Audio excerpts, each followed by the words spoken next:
Donc vous voyez,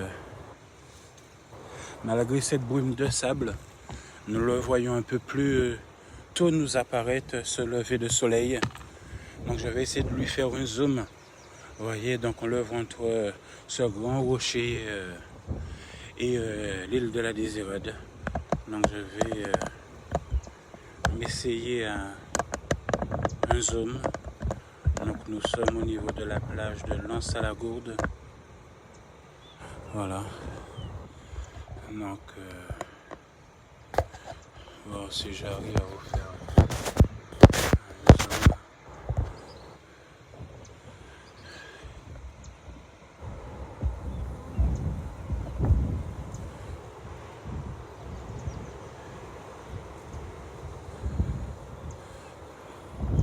Vous voyez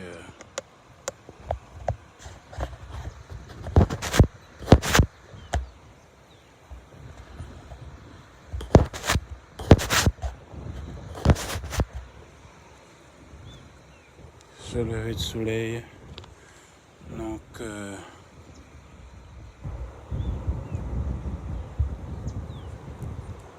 légèrement au sud de la Désirade.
Donc nous sommes au sommet de la plage dite de Lens-à-la-Gourde.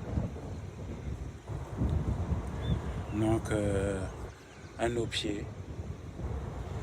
Et au-delà, vous avez aussi, voyez, au milieu de l'image, vous avez comme une limite de la terre par une petite bosse.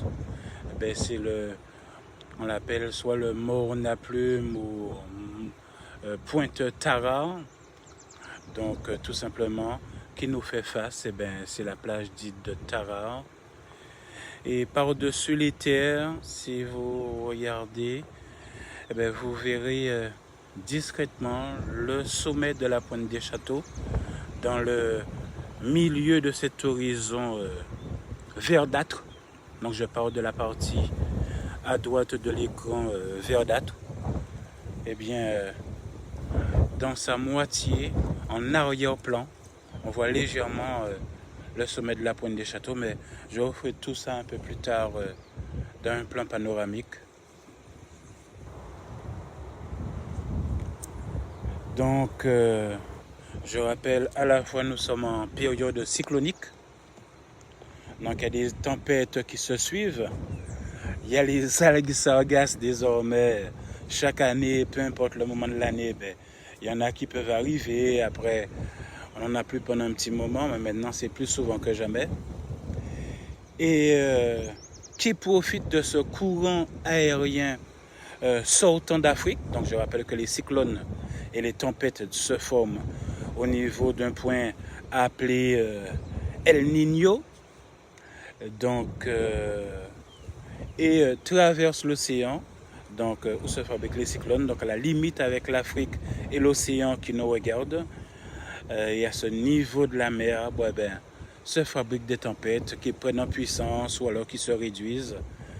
Donc entre une vingtaine et une trentaine, sauf que la plupart, bien évidemment, soit restent très faibles ou alors nous évitent, puisqu'elles traversent l'océan en direction de la Dominique, Sainte-Lucie, Martinique, Guadeloupe, Saint-Martin. Et une fois arrivés à notre niveau, prennent un chemin quasiment à la verticale, donc un angle droit, vers la Floride, avec un effet entonnoir qui fait que après la probabilité d'en prendre augmente pour ceux sur la fin, c'est-à-dire Haïti et la Floride, puisque tous vont échouer à la Floride, voire même vont jusque dans le continent, c'est-à-dire dans l'intérieur de terre de la Floride, donc c'est-à-dire au niveau des États-Unis, va jusqu'à rentrer dans la terre et bien évidemment a besoin d'eau, donc finit par s'effondrer, mais amène avec lui une sorte de raz-de-marée au niveau des États-Unis. Donc ce sont surtout eux qui subissent le plus gros nombre de tempêtes, mais en même temps, profitant de ce courant et même à d'autres moments de l'année,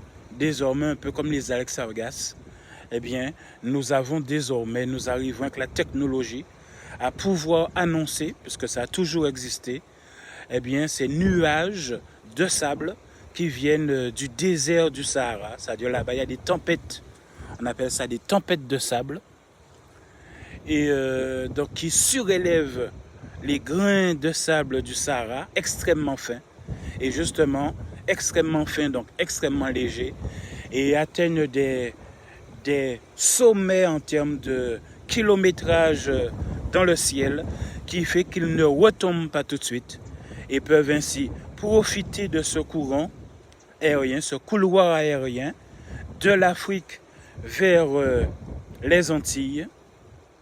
Et c'est ce qui nous crée un peu, voyez, ce filtre, ce rideau au niveau de l'horizon, puisque ce sable n'a pas contact avec l'eau comme on pourrait croire à l'horizon, mais tout simplement parce que la Terre est en ronde. Donc plus on avance, plus elle est courbée entre guillemets, même si nous ne le voyons pas depuis le sol. Il faudrait aller très haut dans le ciel. Donc tout simplement, ce rideau qu'on a l'impression de toucher le sol, en réalité, peut-être à plusieurs kilomètres au-dessus du sol, mais comme la Terre tourne, donc c'est comme si elle descend devant nos yeux. Plus on essaie de regarder au loin, plus elle descend, mais nos yeux n'arrivent pas à percevoir tout cela. Donc on a l'impression que ce rideau de sable touche l'eau, mais en réalité, il est en suspension bien en haut, sauf que notre perception dans la limite de notre limite visuelle donne cette impression que ça touche l'eau. Donc du coup, nous cache cette apparition dans cette ligne horizontale des premiers rayons du soleil. Mais aujourd'hui, comme vous avez vu, il y a moins de nuages, ce qui veut dire qu'aujourd'hui nous promet une journée entre guillemets sans pluie, donc qui fait qu'il y a toujours des nuages au niveau des Antilles, mais avec moins d'eau qui permet au soleil de provoquer cette transparence. Donc, à un moment donné, quand le soleil se retrouve, ses rayons sont à l'horizontale entre lui et nous, eh bien, provoque cette transparence des nuages qui sont bien là. Et le peu que l'on pourrait voir ou que l'on peut voir, c'est parce que c'est une plus forte concentration d'eau. Et là, comme vous voyez, très tôt on le voit, même si son côté circulaire ne nous paraît pas parfaitement à cause de cette brume de sable. Donc je rappelle que la qualité de l'air aujourd'hui, comme hier, est classée au pire niveau, c'est-à-dire niveau rouge, niveau 10, par rapport à cette brume de sable. Mais en même temps, les scientifiques se sont rendus compte que cette brume de sable a un effet un peu négatif sur la fabrication des cyclones. Donc quelque part, vous voyez, la nature en elle-même comble certaines choses, cherche à combler certaines choses. Il y a une sorte d'équilibre des forces.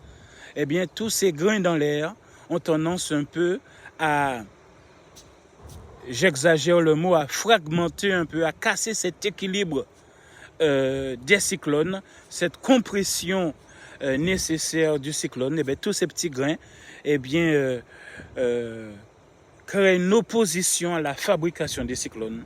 Donc, quelque part, c'est où, à la fois, on devrait leur remercier pour nos maisons, que ces brumes de sable accompagnent aussi cette période cyclonique, mais en même temps, pour les êtres humains fragiles, les asthmatiques, etc., ceux qui vivent sous respirateur, ce moment un peu plus difficile, c'est-à-dire même pour se promener dans le jardin, même pour aller faire un petit tour, ce sera plus difficile.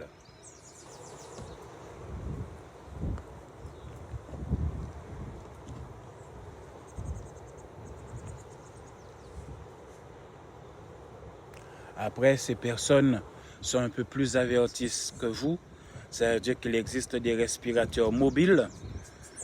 Ça veut dire que pour les personnes qui souffrent d'apnée du sommeil, le soir, elles ne sont pas au stade d'être sous oxygène, mais c'est un matériel qui ressemble. C'est-à-dire c'est un matériel qui aspire l'air. Donc il n'y a pas de bouteille d'oxygène, mais qui aspire l'air ambiant, qui le filtre et lui donne une pression pour aider ces personnes à respirer la nuit. Et ces modèles, donc à la base, sont électriques, donc sont sédentaires, donc ont besoin d'une prise murale, mais ils existent aussi, donc c'est pris en charge par la sécurité sociale pour les personnes qui souffrent d'apnée du sommeil. Donc elles seront plus fragiles par rapport à cette période aussi du Covid-19, aussi de cette brume de sable, bien que c'est un peu différent, puisque elles, c'est seulement au moment du sommeil qu'elles ont ces difficultés à respirer. Mais il existe aussi le modèle mobile, un peu comme les petites radios anciennes qui avaient une petite sacoche, qu'on pouvait marcher avec sa petite radio, ou comme ces messieurs qui ont leur petit sac et la sangle et le sac à hauteur de la taille. Eh bien, elle existe aussi sous cette forme, voire même comme une ceinture, vous voyez, comme un bandana accroché à la taille, et pareil, qui filtre l'air pour les personnes qui en ont besoin au niveau mobile. Non pour vous dire, vous qui êtes asthmatique, ce serait une idée, mais par contre, ce modèle-là n'est pas pris en charge par la sécurité sociale. Donc, même si vous êtes, vous souffrez d'apnée du sommeil, mais pour le moment, cet outil en version mobile qui vous permettrait justement, notamment aux asthmatiques, de pouvoir sortir malgré ces brumes de sable, puisque ce système a un petit film, un petit tissu qui filtre l'air et qui vous permettrait, comme les autres, de sortir. N'est pas pris en charge et c'est entre 1000 et 1500 euros ce petit matériel. Et je pense que si certains d'entre vous le connaissaient, chercheraient même à connaître les options par rapport au Covid-19, Parce qu'en plus, c'est que ce matériel existe avec aussi un tuyau chauffant. Donc il crée une brume pour ne pas déshydrater la gorge. Donc tout ce matériel, eh bien, un peu comme des astronautes, je dirais. Donc je ne sais pas si certains d'entre vous ont déjà croisé des personnes avec un respirateur mobile, que ce soit dans la ville, qui se promènent ou dans le métro, etc. Ben voilà, ben ça existe.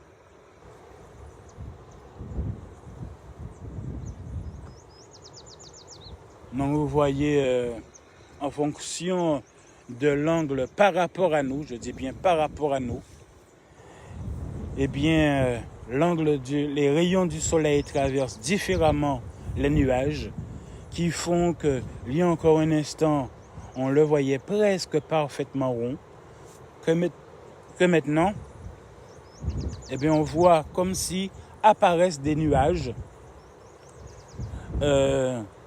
qui semblaient ne pas être là tout à l'heure. C'est juste que par rapport à notre position, eh bien, désormais, il y a un petit degré, un petit 5 degrés, qui fait que les rayons du soleil le traversent autrement et qui donne cette impression d'ombre chinoise.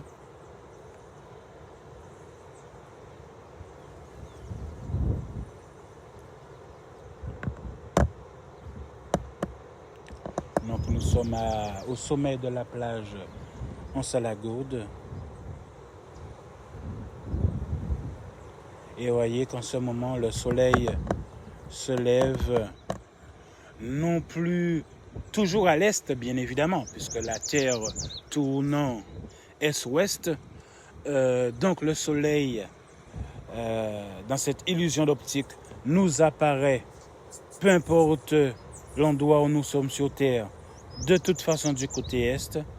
Et après, en fonction, si nous sommes plutôt sur l'hémisphère sud ou l'hémisphère nord, eh bien, sur un côté est plutôt sud ou sur un côté est plutôt nord, et avec ce principe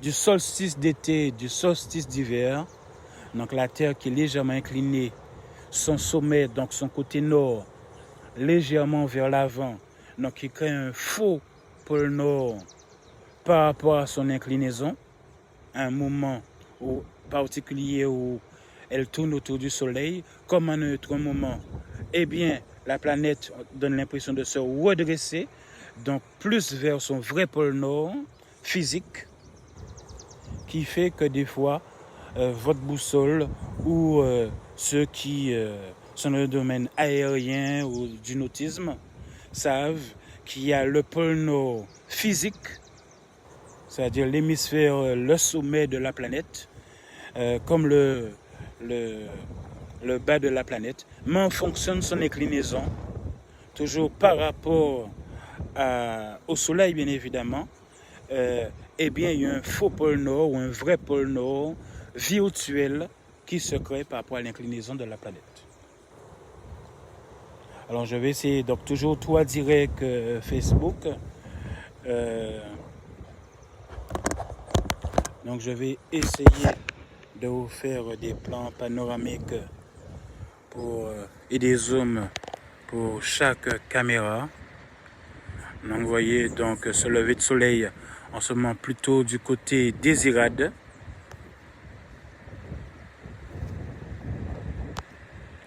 Et à d'autres moments de l'année, plus du côté Pointe des Châteaux. Et là, le sommet de la Pointe des Châteaux. Donc nous sommes au niveau de la plage de l'Anse-à-la-Gourde. Donc vous voyez au niveau du sommet, notre fameux matériel. Et le sommet de la planche Anse-à-la-Gourde.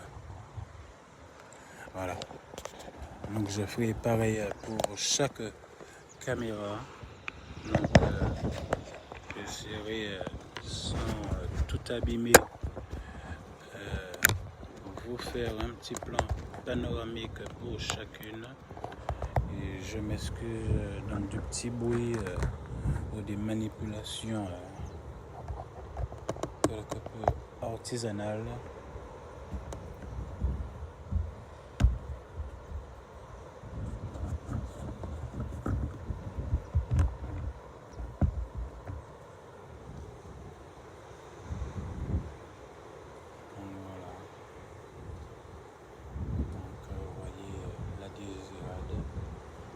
Par la brume de sable, le soleil.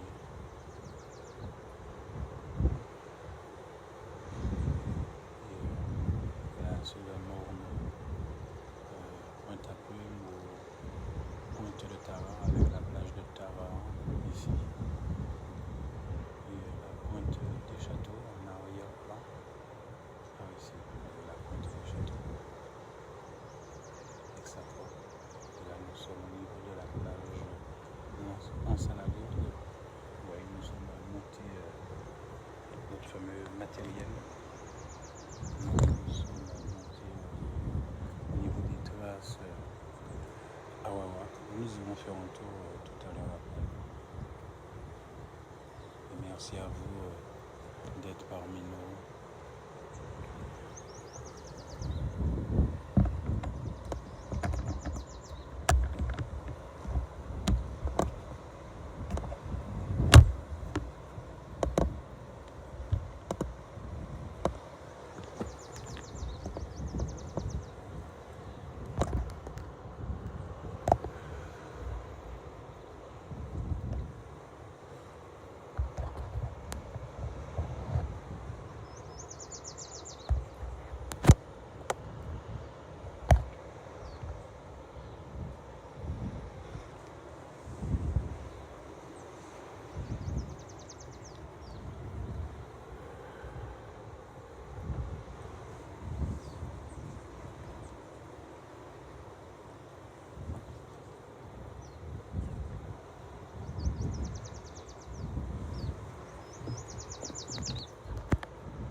Donc, sur les traces des Awawak, donc où nous sommes positionnés aujourd'hui.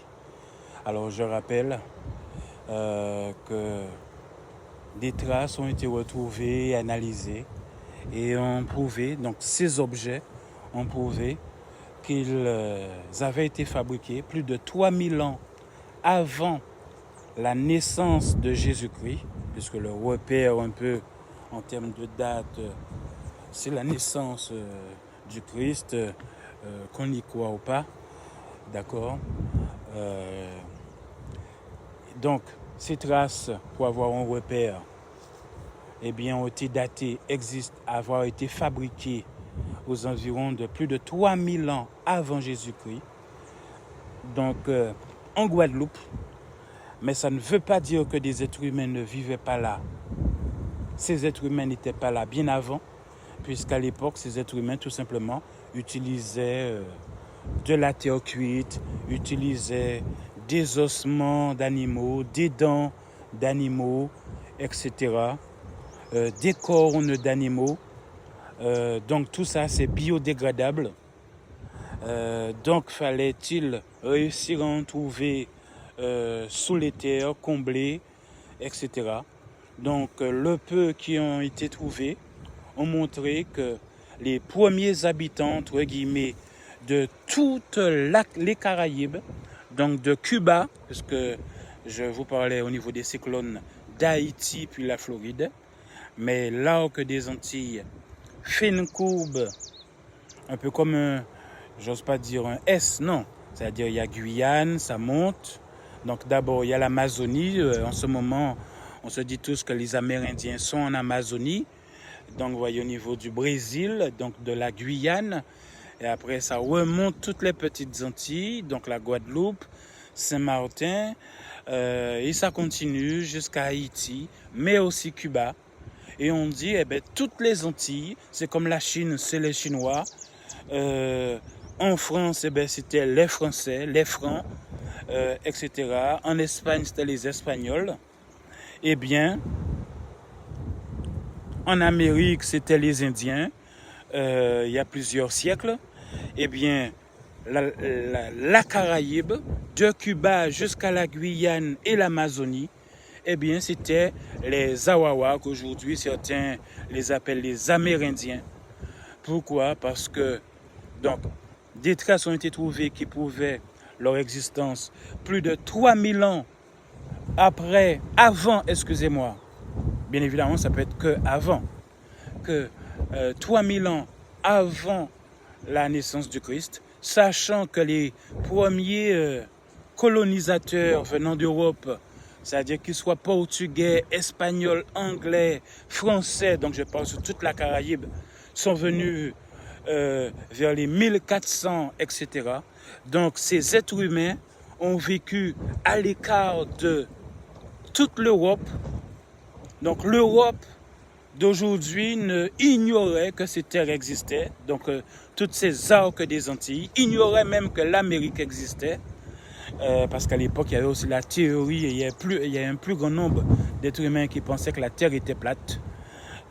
Et au contraire, c'est en essayant de contourner l'Afrique qu'ils se sont trompés de chemin et qui sont venus, au lieu d'aller contourner l'Afrique pour voir du côté chinois, et ben, se sont trompés, ils sont allés complètement à l'opposé. Et c'est comme ça, par hasard, de manière accidentelle, ils sont tombés pour la première fois au niveau des Antilles. Et après, il y a eu un tas d'expéditions, qu'elles soient du Portugal, de l'Espagne, de la France, des Anglais, etc. Chacun voulait son petit morceau. Et bien évidemment, il y avait des êtres humains. Mais les êtres humains qui vivaient sur cette île vivaient de la pêche, de la cueillette de fruits, et de la pêche, de la chasse, et de la cueillette de fruits. Donc avec simplement des harpons, des fléchettes, voyez, des pierres, etc. Donc quand ils se seront trouvés en 1400 face à des personnes venant avec des navires, alors que eux ne naviguaient que sur des canaux à rames et ces gigantesques voiliers avec des canons à poudre, donc depuis la mer, eh bien, pouvaient balancer leurs bombes. Donc ça, c'était la première partie de l'extinction de ces Awawak, qui sont les vrais propriétaires de ces îles. Et en fonction, s'ils vivaient plus au nord de, on va dire, les grandes Antilles, eh bien, c'était les Taïnos. S'ils étaient plutôt les petites Antilles, donc à partir de la Guadeloupe et tout, Sainte-Lucie, eh bien, c'était j'ai dit Taïnos, les Kalinagos, jusqu'à la Guyane. Donc il y avait deux grandes familles comme ça, et on va vous montrer tout à l'heure le tableau. Donc on ira avec vous juste après ce lever de soleil. On va faire cette promenade avec vous qui va nous prendre peut-être 5 à 10 minutes pour y arriver. Donc toujours avec ma petite canne, parce qu'il y a beaucoup de roches avec l'érosion et le côté incliné du chemin. Eh bien, la pluie, chaque petite goutte creuse le sable et fait ressortir des roches de tuf.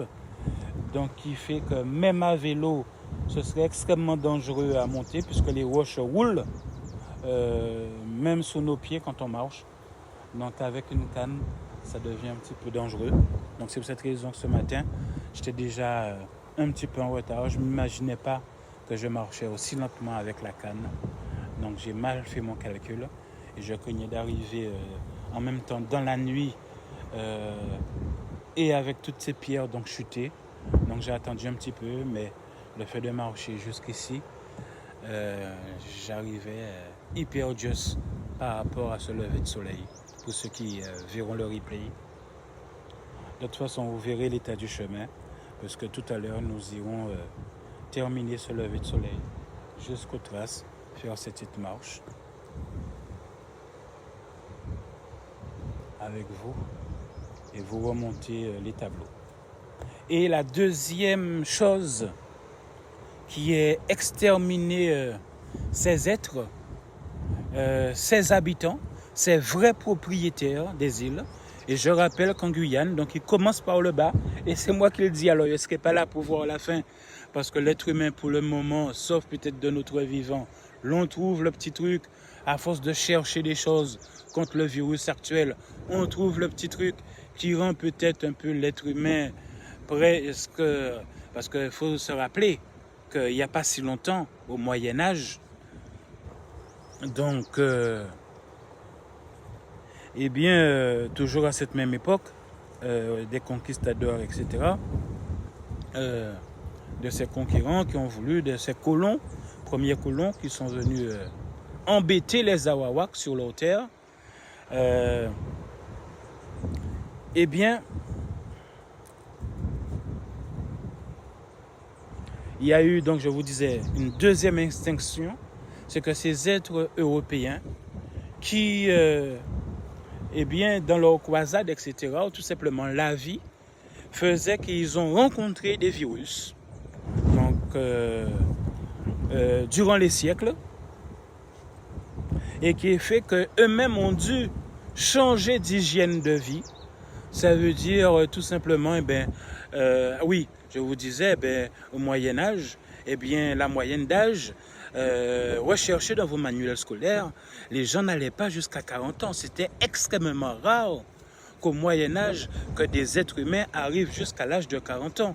Donc, regardez un peu, du Moyen-Âge à aujourd'hui, où on arrive, la moyenne d'âge, c'était, en tout cas à l'époque où j'avais étudié à l'école, 73 ans pour les hommes et 75 ans pour les femmes. Et vous voyez, ça augmente. Il y a de plus en plus de centenaires, alors qu'à l'époque, c'était mais vraiment presque on pourrait vous prendre pour un extraterrestre. D'accord? Je parle au niveau de l'Europe. Et à cause des maladies. Et c'est ce qui est fait que l'humanité, donc on ne s'en rend pas compte. Eh bien, l'humanité a été contrainte à développer, à avoir un niveau d'hygiène de plus en plus élaboré. Je rappelle qu'au Moyen-Âge, les gens n'avaient pas l'eau courante. Je rappelle qu'au Moyen-Âge, les gens n'avaient pas l'électricité. Il n'y avait pas de pharmacie. C'était presque les débuts de la médecine. La médecine, rappelez-vous, c'était même considéré comme des fous. Une femme médecin, c'était totalement interdit à une certaine époque. Des femmes médecins étaient caractérisées de sorcières. Eh bien, une femme à l'époque qui utilisait des plantes, comme nous ici on dit d'utiliser des plantes, le verre à pic, l'herbe à pic, etc. Eh bien, une femme qui utilisait des plantes pour soigner au Moyen-Âge, eh bien, on pouvait les caractériser, étaient caractérisées comme des sorcières. Je rappelle qu'il y avait des différences entre les femmes et les hommes. À l'époque, les hommes étaient censés être intelligents, les femmes n'étaient pas censées être intelligentes. À l'époque, je dis bien. Donc, une femme qui pouvait soigner était systématiquement caractérisée comme une sorcière, était même brûlée alors qu'elle pouvait sauver des vies parce qu'elle avait appris de génération en génération à étudier les plantes, à comprendre la science des plantes. Eh bien, parce qu'elle avait un père qui faisait la même chose, eh bien, était caractérisée de sorcière. Donc, c'était vraiment les balbutiements de la médecine. Et même à l'époque, les êtres humains ne se lavaient pas tous les jours.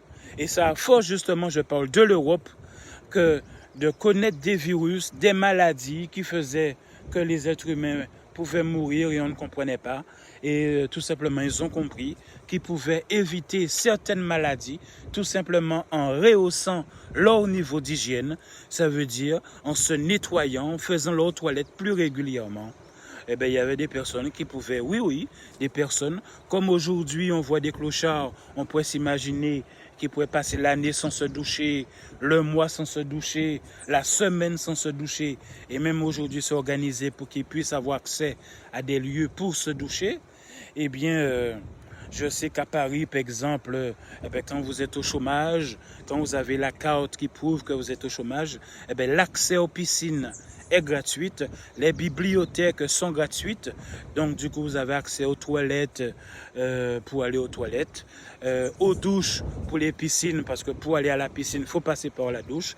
Les personnes sans emploi, qui ont leur carte sans emploi, je parle pour Paris, pour avoir connu Paris, l'accès aux piscines est gratuit, l'abonnement aux piscines est gratuit pour les personnes sans emploi. Donc, tout simplement, même si elles ne veulent pas aller à la piscine, mais comme il faut passer à la douche, elles vont prendre leur douche gratuitement, donc vous voyez, pour l'hygiène. Alors qu'au Moyen-Âge, ça n'existait pas tout cela.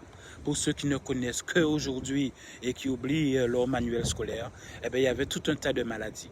Tandis que les Awawaks, c'était des Iliens, et c'est où, heureusement, le nouveau préfet a compris que la mer fait partie de notre hygiène, contrairement aux continentaux d'il y a quelques siècles, qui, quand ils vivaient à des milliers de kilomètres de la mer, ou d'un lac, ou d'une rivière, n'avaient pas cette possibilité d'hygiène qui s'offre aux Iliens. Ça veut dire d'aller en mer.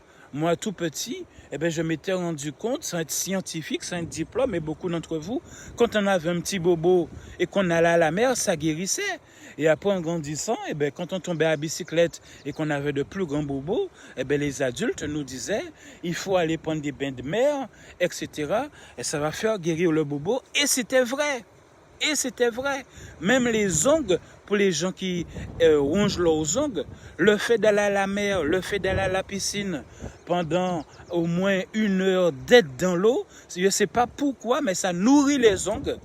Moi, je sais que quand je nage, mais moi je nage plusieurs heures en mer, parce que c'est mon sport à la base, normalement. Donc le confinement me met en plein, entre guillemets, pour ne pas employer des mots vulgaires, me tue.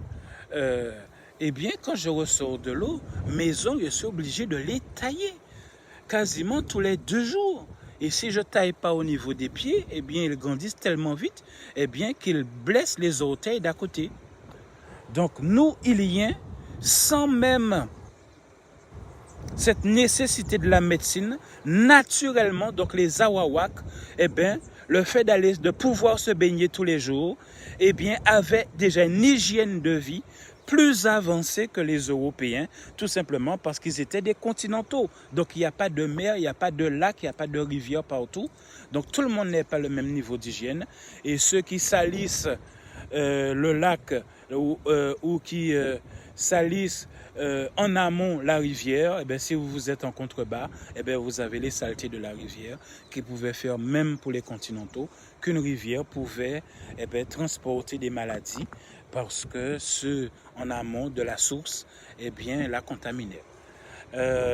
Donc, qu'est-ce qui s'est passé? La deuxième partie d'extinction des Awawaks, c'est le simple contact avec les Européens, c'est-à-dire qu'après les coups de canon, il y a eu des moments de paix entre le fait qu'un moment, ce soit les Portugais qui considèrent que telle ou autre île les appartenait, qu'après il y avait une guerre entre les Portugais et les Espagnols qui considèrent que les terres leur appartenaient, après les Britanniques, après les Français, etc. Donc ça passait d'une main à l'autre. Le fait que toutes ces variétés d'êtres humains soient venues et le simple contact avec ces êtres dits les Awawaks qui ont vécu ici plus de 4000 ans sans aucun contact avec les Européens et donc avec leurs différents virus, leurs différentes autres maladies qu'ils ont connues, qu'ils ont combattues. Mais comme je vous ai dit, vous voyez qu'il y avait 2 niveaux d'hygiène différentes naturellement parce qu'un Ilien peut aller se baigner tous les jours dans l'eau,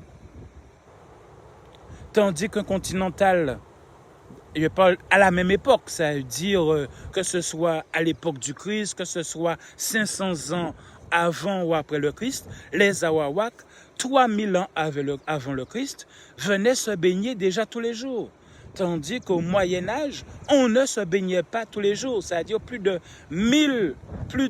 4000 ans après, vous aviez des êtres humains Donc les Européens qui ne se lavaient toujours pas tous les jours, 4000 ans après. Donc quand des êtres humains qui ne se lavaient pas tous les jours rencontrent des êtres humains parce qu'ils sont iliens, qui se baignaient tous les jours, donc se lavaient tous les jours pendant 4000 ans, et d'autres pendant 4000 ans ne se lavaient toujours pas tous les jours, donc avaient sur leur peau des virus qu'ils transportaient, comme on vous dit, vous touchez quelque part qui est contaminé par le Covid-19, même si vous êtes vacciné, même si vous êtes immunisé, mais votre main devient porteuse de ce virus et tout objet que vous allez toucher, vous allez redéposer le virus. Comme on vous disait, rappelez-vous au début, il y a presque 2 ans maintenant de ce virus, on vous disait que certains objets le conservaient plus longtemps, que le fer conservait le virus plus longtemps que le papier, que les billets, que même les billets d'argent conservaient le virus plus ou moins longtemps. Je crois que c'était le fer qui conservait le virus plus longtemps, etc. Donc, vous avez eu un choc sanitaire entre 2 catégories humaines, presque comme des extraterrestres et des êtres humains. Donc, les uns arrivaient avec leur niveau d'hygiène qui ne se lavaient pas tous les jours et qui transportaient tout simplement sur leur peau en eux des virus, sans parler des bateaux qui avaient des insectes, des rats, etc. Donc des virus. Et quand ils ont débarqué sur ces îles qui étaient totalement protégées dans une bulle contre ces virus et qui avaient déjà un autre niveau d'hygiène, eh bien il y a eu cet accident, si je peux me permettre de parler ainsi, cet accident, donc on n'a même plus besoin de fusil, plus besoin de canon, eh bien le simple contact entre ces êtres humains qui depuis 4000 ans se nettoyaient tous les jours parce qu'il y avait la mer gratuite autour d'eux, parce que c'était des îles, et d'autres parce que c'était des continentaux. Et je rappelle qu'à l'époque du Moyen-Âge, les gens ne se lavaient toujours pas en Europe tous les jours. Eh bien tout simplement, il y a eu un choc, non pas culturel, mais un choc sanitaire qui est fait, et je vous le dis, c'est écrit dans vos manuels scolaires. Et dernièrement, il y a encore maintenant plus d'une semaine, il y a 2 semaines, les Awawaks eux-mêmes, les descendants des Awawaks, donc appelés Amérindiens, etc., en Guyane, donc sur les JT de Guyane, ce n'est pas des gens qui parlent à leur place, mais c'est eux-mêmes qui disaient qu'à un moment donné, eh bien, ils ont dû fuir toute cette Caraïbe, alors qu'il y avait eu la paix entre eux et les colonisateurs venant d'Europe, qu'ils soient portugais, espagnols, anglais et français. Ils ont dû fuir parce qu'ils mouraient tout simplement à cause des maladies des Européens. Et fur et à mesure, eh bien, sont allés se cacher au niveau de l'Amazonie. Donc c'est comme ça qu'on en retrouve au niveau de l'Amazonie, qui sont cachés au niveau de l'Amazonie. Et il y a encore quelques années, on en parlait, puisque des fois, des enfants, quand ils entendaient la technologie du Brésil, qui a la télé existe, etc., eh bien, certains partaient au niveau du Brésil, comme s'ils allaient dans un autre pays, découvrir un autre monde, une autre planète. Sauf que quand ils revenaient dans leur village, ils ramenaient les virus qu'ils avaient contractés dans les grandes villes du Brésil, et comme ça contaminaient à nouveau. Donc à un moment donné, eux-mêmes, leurs parents leur disaient, si vous partez, vous n'aurez plus le droit de revenir parce que vous allez ramener des maladies. Donc les Awawaks, les Amérindiens le savaient. Maintenant, nous sommes à un niveau du monde dit de l'international. Ça veut dire qu'avant, les gens étaient autosuffisants. Quand aujourd'hui on essaie de faire peur aux gens, en leur disant que l'indépendance, vous allez mourir de faim parce qu'on est devenu des peuples qui ne pouvons plus vivre sans un supermarché. Donc, avant les plages qui étaient des douches pour tout le monde, gratuites, etc., maintenant les plages sont devenues un phénomène touristique. Les montagnes sont devenues un phénomène touristique, alors qu'avant, c'était tout simplement la nature, des lieux de vie, etc. Qui fait que la planète elle-même, comme vous voyez, produit des algues sargasses que l'on voit désormais aux Antilles plus souvent et en Guadeloupe.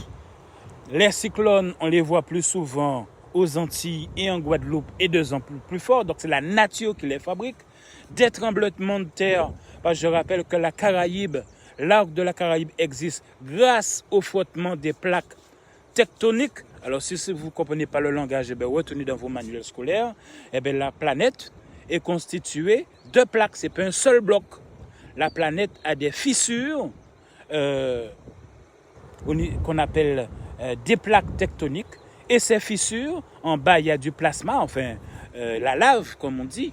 Ça bouillonne, comme on dit. La planète est vivante. Il y a du feu au milieu de la planète, un peu comme le soleil. Entre guillemets, j'exagère, mais la planète Terre, c'est comme un soleil refroidi. Mais à l'intérieur, c'est encore chaud. Le noyau, c'est du feu, comme le soleil. C'est de la lave à des milliards de degrés. C'est même pas calculable, comme le soleil. À l'intérieur, c'est juste la surface qui a refroidi, où nous pouvons encore marcher. Mais il y a des fissures, donc un peu comme des continents séparés par la mer, sauf que eux, ils sont vraiment plus proches. Et tout simplement, ça bouge, ils frottent entre eux. Et notamment les hautes montagnes des Indes, comme on dit, le sommet le plus haut du monde au niveau des Indes, c'est grâce à cela. Parce qu'il y a plusieurs formes de réaction quand les plaques se frottent. Soit elles se frottent, elles butent l'une contre l'autre et ça crée des montagnes parce que les deux viennent l'une contre l'autre. Ou soit elles s'écartent, donc à l'opposé à certains niveaux, sous les mers, etc. Et soit elles frottent. Et c'est ce qui se passe au niveau des Antilles. Donc au niveau des Antilles, il y a un frottement des plaques qui à la fois ont créé les îles par les volcans, etc. Donc c'est pour cette raison que nos volcans, contrairement aux continentaux, nos volcans sont vivants. Donc nous sommes assujettis aussi donc à la fois des cyclones, à la fois des algues sargasses, à la fois des tremblements de terre, mais à la fois aux Antilles des volcans. Et il y a une probabilité donc, de fréquence qui est calculée par les spécialistes de chacun de ces domaines. Ça veut dire autant chaque année, au niveau de l'Afrique, est produit entre 20 et 30 tempêtes qui vont même s'effondrer avant d'arriver jusqu'à nous, ou alors nous rater, ou alors se transformer en tempête ou en cyclone après être passé au-dessus de nous.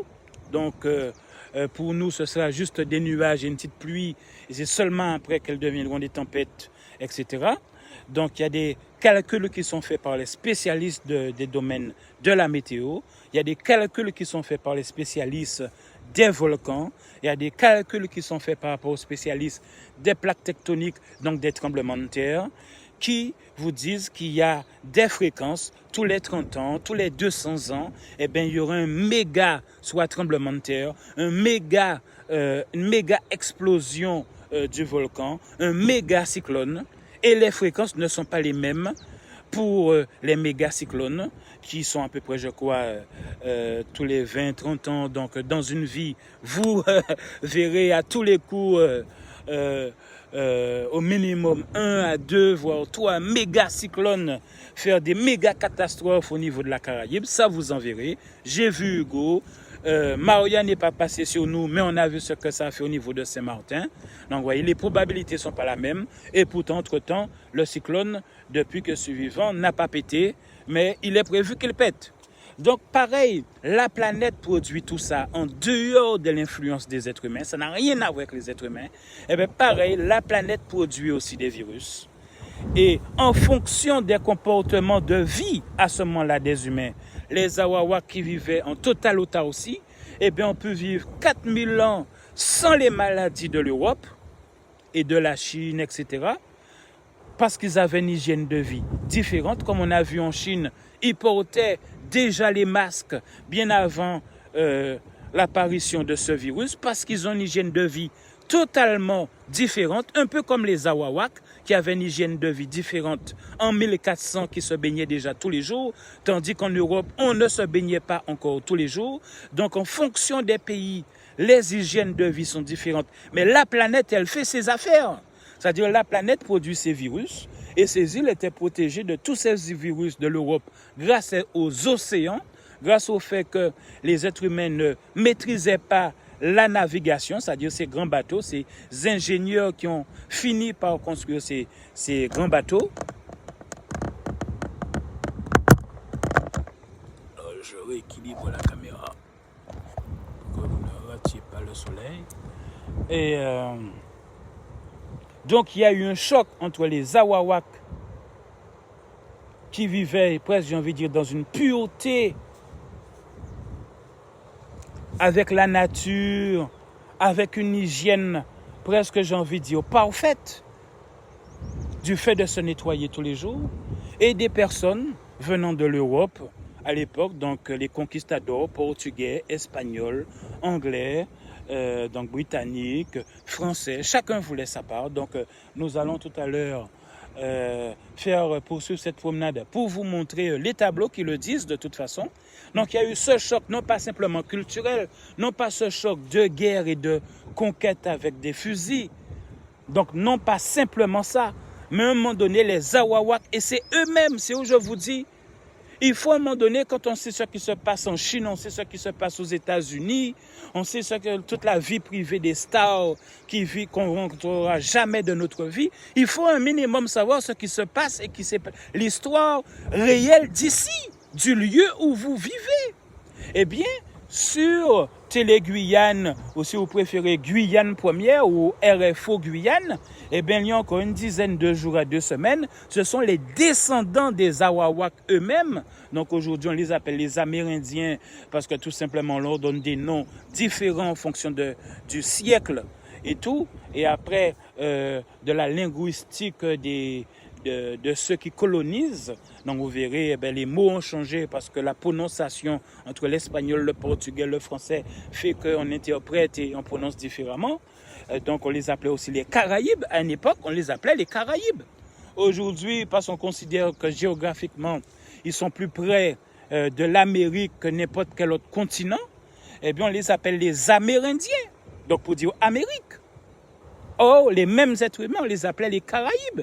Les mêmes êtres humains, on les appelait les Awawak. Les mêmes êtres humains, au tout début, on les appelait les Taïnos. Il y avait 2 grandes familles, les grandes Antilles, donc jusqu'à Haïti, donc de Saint-Martin jusqu'à Haïti, Cuba, c'était les Taïnos. On va vous montrer tout ça. Et tous ceux donc, de Saint-Martin, donc le milieu, c'était Saint-Martin, où ils se rencontraient.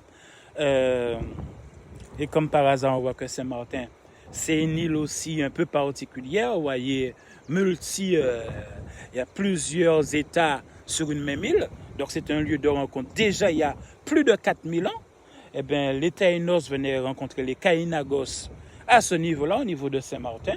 Donc de Saint-Martin, ou plutôt de la Guadeloupe, Sainte-Lucie, jusqu'à la Guyane, eh bien, c'était les Kalinagos. Mais on va relier tout ça tout à l'heure ou inversement. D'accord, entre les Taïnos et les Kalinagos. Donc il y avait 2 grandes familles. Donc au début, on les appelait par leur vrai nom. La Guadeloupe ne s'est jamais appelée Guadeloupe. Le mot Guadeloupe est associé à l'extinction des Awawak. Le mot Guadeloupe signifie extinction des Awawak. Concrètement parlant, il n'y aurait pas eu extinction des Awawak, le mot Guadeloupe n'aurait jamais existé. Alors, combien d'entre vous, là en direct, nous sommes sur plusieurs pages en même temps, nous sommes sur plusieurs directs en même temps, combien d'entre vous, c'est facile, on l'a appris à l'école, etc. Quel était le vrai nom de la Guadeloupe à l'époque des Awawak? Chacune des îles portait un vrai nom donné par les Awawak. Cuba ne s'appelait pas Cuba. Haïti ne s'appelait pas Haïti. Dominique ou la République dominicaine ne s'appelait pas ainsi. Ils avaient des noms qu'avaient donnés les vrais propriétaires Awawak. Mais moi, je vous précise et je vous rappelle, parce que visiblement, beaucoup d'entre vous ne regardent pas tous les JT. Cette raison me fait un devoir de vous les partager sur toutes les pages où vous nous regardez, d'accord? Donc, remontez au niveau des sources des pages d'il y a 2 semaines, 10 jours, 2 semaines, et vous verrez que les descendants des Awawak passaient eux-mêmes à la télévision. Donc, ce n'est pas des journalistes qui passaient, qui racontaient un peu comme moi, puisque nous, notre rôle, c'est de rassembler les informations et d'en être un relais, d'accord? Mais nous ne sommes pas spécialistes de ce que nous disons, nous faisons que rassembler ces informations. Eh bien, ces descendants d'Awawak étaient invités tous les jours, il y en avait. Donc, il y a plusieurs grandes familles maintenant d'Awawak au niveau de la Guyane et de l'Amazonie. Et passer à la télé pour dire, expliquer que justement, à un moment donné, les Awawak ont même dû fuir alors qu'ils étaient en paix avec les colonisateurs. Ils ont dû fuir parce qu'ils mouraient.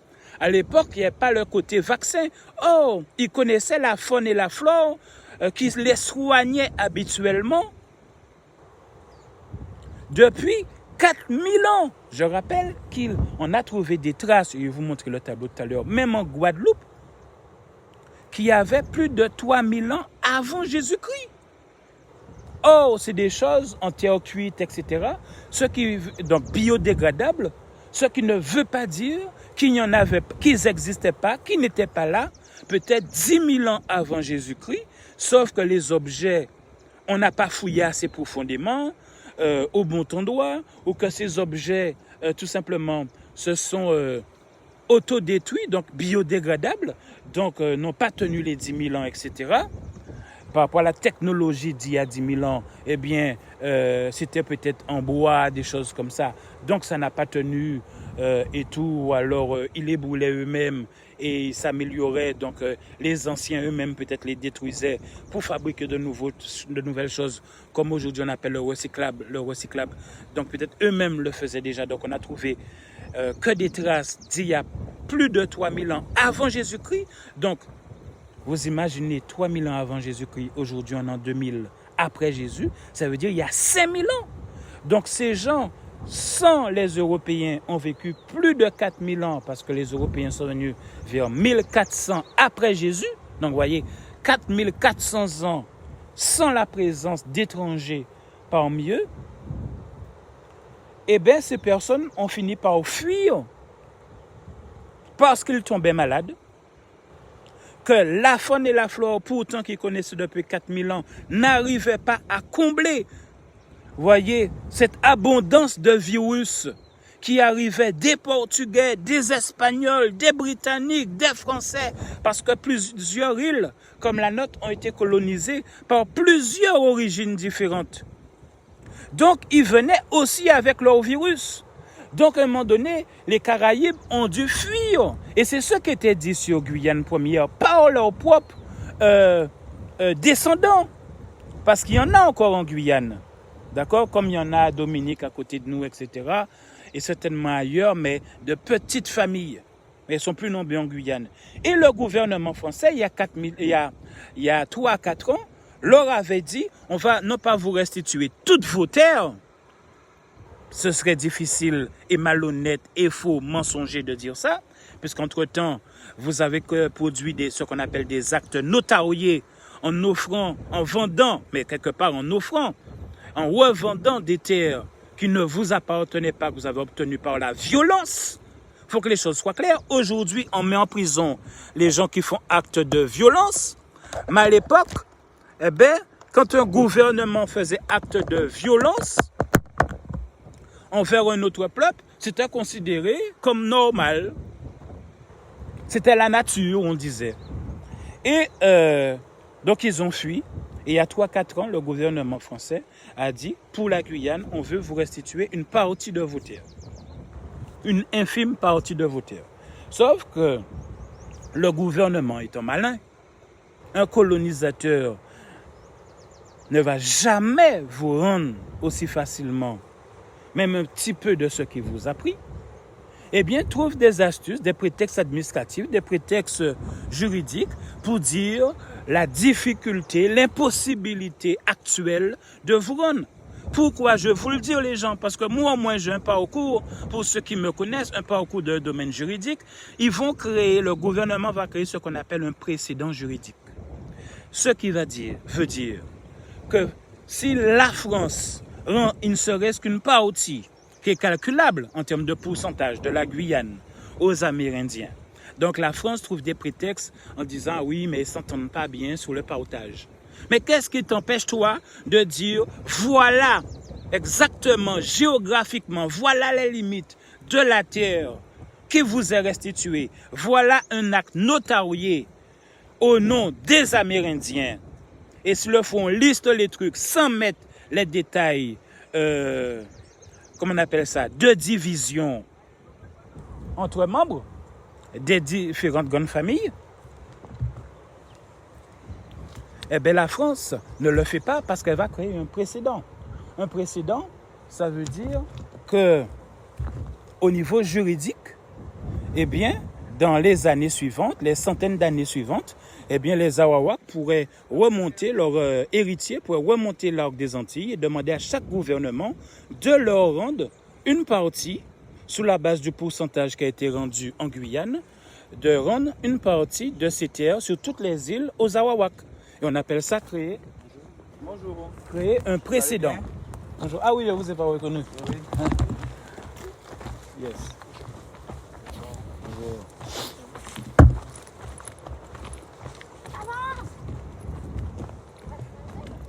Eh bien, si la France devait rendre ses terres, donc là, on va vous montrer rapidement. Ce sont des marcheurs. Ils font un petit footing, ce sont des jeunes de Désirade, de la pointe des châteaux, que j'avais filmé parce qu'il y a un petit sentier. Donc on va monter dans un instant avec vous, puisque de toute façon le soleil, on ne le voit plus. Quasiment plus. Donc si la France donnait ces terres, rendait même un pourcentage, 1%, 0,1% de ces terres aux vrais propriétaires de ces terres, dit les Amérindiens Awawaks, ça créerait un précédent juridique qui ferait que désormais, eh bien, que ce soit dans 1 an, dans 10 ans, dans 100 ans, dans 1000 ans, d'accord, ils ne sont pas pressés et ils le feront. Donc, même si nous ne le verrons pas de nos yeux, mais ça se fera après nous, eh bien, réclamerons, remonterons toutes les Antilles et diront, en Guyane, on nous a rendu 0,1% de nos terres, parce que c'est nos terres, et au nom de la morale et de la vie sur terre, vous devez, chaque île et chaque gouvernement, nous rendre, vous aussi, 1% de nos terres. Puisque toutes les Antilles jusqu'à Cuba, c'était des Awawaks. Donc c'est pour cette raison que la France va chercher tous les moyens, même malgré sa parole, malgré le fait qu'elle renouvelle sa parole, ne va pas rendre les terres. Parce que un jour ce sera pareil pour la Guadeloupe, un jour ce sera pareil pour la Martinique, ce sera pareil, donc comme ils auront créé un précédent juridique, donc ça fera office de loi. Donc pareil, les autres gouvernements devront s'y appliquer, les terres anglaises, les îles espagnoles, les îles prises par d'autres, même celles qui ont eu leur indépendance comme Haïti, eh bien, devront aussi, parce que Haïti c'était des Awawaks, Saint-Domingue c'était des Awawaks. Donc devront rendre eux aussi un pourcentage équivalent au minimum à ce que la France aura restitué aux descendants des Amérindiens en Guyane. Donc c'est où je dis que ces gars-là n'ont pas encore compris qu'il faut qu'ils s'entendent pour obtenir leur terre. La France a dit, elle donne, mais elle profite que certains veulent un peu plus parce qu'ils sont plus nombreux, alors qu'en fait, s'ils arrivent à s'entendre déjà pour valider le papier, ça va créer un précédent. Mais comme ils n'ont pas été dans les grandes écoles juridiques de la France et du monde, donc ils ne savent pas qu'en fait, dans l'immédiat, dans l'urgence, il faut accepter de signer ce papier le plus vite possible pour créer ce précédent qui fera jurisprudence au niveau de la loi. Et à ce moment-là, même les autres familles qui considèrent qu'ils n'ont pas eu assez de terres sous la Guyane, eh bien, ils vont remonter la Caraïbe et ils vont récupérer tellement de terres à l'échelle de la Caraïbe que tous seront satisfaits. Ils auront tellement de terres ils auront plus de terres que de familles d'Awawak qui existent, etc. Mais voilà, ceux qui n'ont pas fait école du juridique, ils sont juste des êtres humains appelés amérindiens et qui n'ont pas été dans les grandes écoles de leurs colonisateurs. Donc, c'est comme nous en Guadeloupe, on s'est fait avoir parce qu'on demande réparation, mais nous, Guadeloupéens martiniquais, où est notre bêtise quand je dis Guadeloupéen? Le mot Guadeloupéen, normalement, ne doit pas être. Je crois que le nom que les Caraïbes avaient donné à cette île, c'était Karuikera. Et Martinique, c'était Madinina. Sauf s'il y a encore un autre nom. D'accord? Eh bien, déjà, le mot Guadeloupéen devrait déjà disparaître et rendre à la Guadeloupe son vrai nom, Karuikera. Et vous-même, demain, quand vous signez des documents, demain, quand vous donnez votre adresse aux gens, vous donnez le code postal, parce que le code postal, il est unique en France. Vous donnez votre code postal et la commune, même si c'est la France qui a décidé des noms de la commune, alors que les Awawak avaient donné des noms aussi.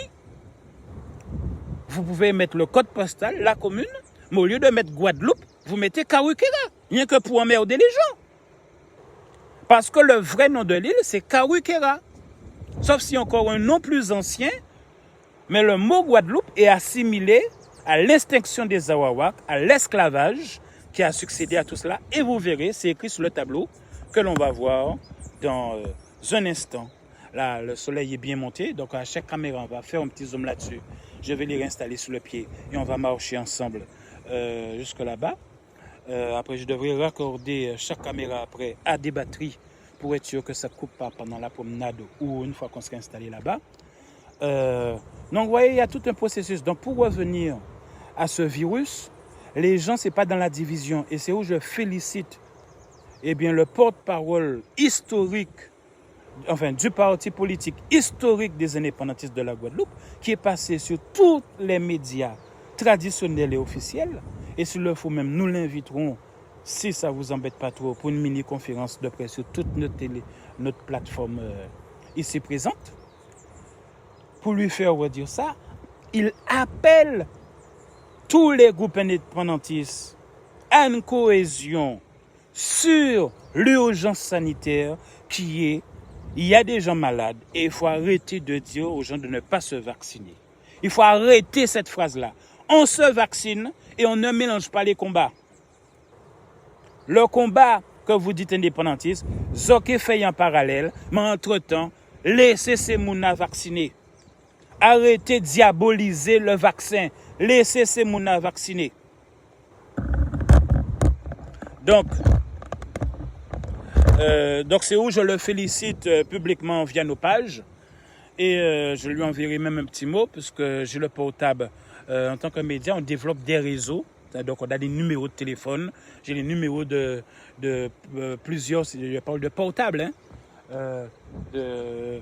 que ce soit des hauts politiques, que ce soit même au niveau administratif, préfectoral, etc.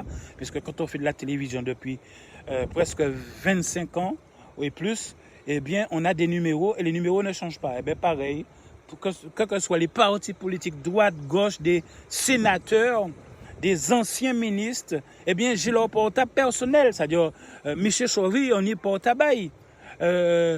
Lurel, on y portable. Eh bien, au même titre, les indépendantistes, les grands noms indépendantistes, on y portable. Les membres du Front National ou de l'ancien ex-Front National, j'ai leur portable, représentant de ma commune, représentant Guadeloupe, etc. Même le Front National, alors que je suis un indépendantiste, même le Front National, le fondateur, quand je voulais le voir, alors qu'il savait que je suis un indépendantiste, je voulais le voir, j'arrivais à le voir. Parce que la paix oblige à se voir. Haïr, ça ne sert à rien. Parler, ça permet de préserver la paix, peu importe l'opinion de l'un ou de l'autre. Et là, j'étais heureux qu'il se décide parce que je l'appelais souvent. Souvent, je lui demandais souvent d'intervenir. Et il a enfin intervenu, que ce soit sur RCI Guadeloupe, que ce soit sur Guadeloupe Première, etc. Et encore d'autres, pour dire qu'il appelle à la cohésion de tous ceux qui se disent indépendantistes. Parce qu'il y a ceux, parce que, et je vous le dis, parce que j'ai cette parole avec eux, j'essaie même de les calmer. Certes, moi, je suis vacciné, je rappelle, j'ai pris le Pfizer. Eh bien, certains, parce que ils sont à fond anti-gouvernement français, etc., parce que le vaccin, pour eux, vient de la France, ou c'est la France qui dit vaccinez-vous, eh bien, ils ne veulent pas vacciner. Mais on appelle ça du suicide, les gens. Alors, on va arrêter. Je vais commencer à mettre la petite sacoche qui a les batteries autour de moi. Donc, on va marcher. Le soleil. Et en même temps, ça me permettra de savoir où est-ce que nous... Alors,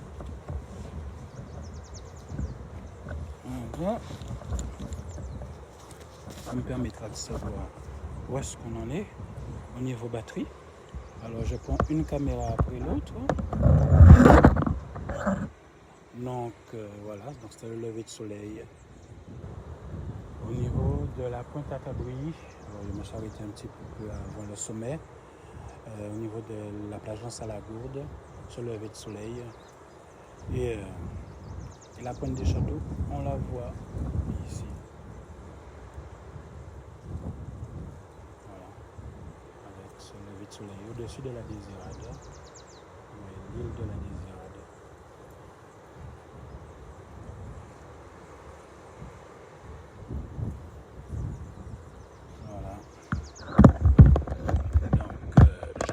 Une caméra après l'autre pour faire le même point avant que l'on aille ensemble sur ces traces. Donc je vais laisser dans la même vidéo. Je pourrais faire une vidéo promenade, mais on va poursuivre ensemble ce direct tant que ça tient. Donc nous étions au niveau de la plage Lens-à-la-Gourde. Et là sur les traces, on a trouvé effectivement des traces d'Awawak. Vous voyez le Morne, Pointe-à-Cabri, donc on va monter jusque là, aller jusqu'au niveau des tableaux indicateurs. Alors la pointe des châteaux, vous voyez le sommet de la pointe des châteaux, excusez-moi, voilà. Vous voyez avec la petite croix au milieu de l'image, voilà. La Désirade, ici, un peu dans la brume, et ce lever de soleil. Donc il y a encore d'autres nuages qui viennent. Voilà. Donc je ferai ce petit tour avec chaque caméra. Donc encore une caméra et on va y aller.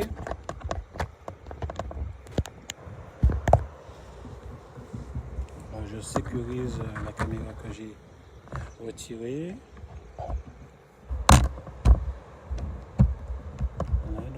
Un petit plan panoramique avec des zooms. Donc pour les zooms, je suis obligé de prendre chaque caméra. Donc nous étions à la plage Lens-à-la-Gourde. Vous voyez la terrasse et la pointe à Cabri. Nous allons aller dans un instant. Plage Lens-à-la-Gourde. La pointe des châteaux que l'on voit ici. Vous voyez, c'est quoi, excusez-moi. Avec le vent, ça fait bouger la caméra. Voilà, la pointe des châteaux, l'île de la Désirade,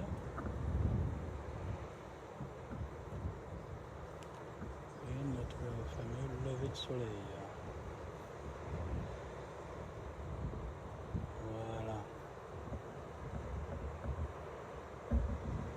Voilà, donc j'installe à nouveau la caméra sur le pied. Donc nous sommes en 3 directs en même temps sur des pages différentes. Voilà, j'ai sécurisé les caméras. Je regarde si je peux tout de suite déjà sortir les câbles des batteries pour toutes les caméras. Donc j'ai mis une seule caméra sous batterie tout de suite dès le début. Donc là j'essaie de mettre tout le monde sous batterie pour qu'il n'y ait pas de soucis avant terminer cette promenade, puisqu'elle va nous prendre quelques minutes de marche. Donc déjà deux téléphones raccordés sous batterie. Il manque le troisième câble que je vais prendre. Voilà. Excusez-moi.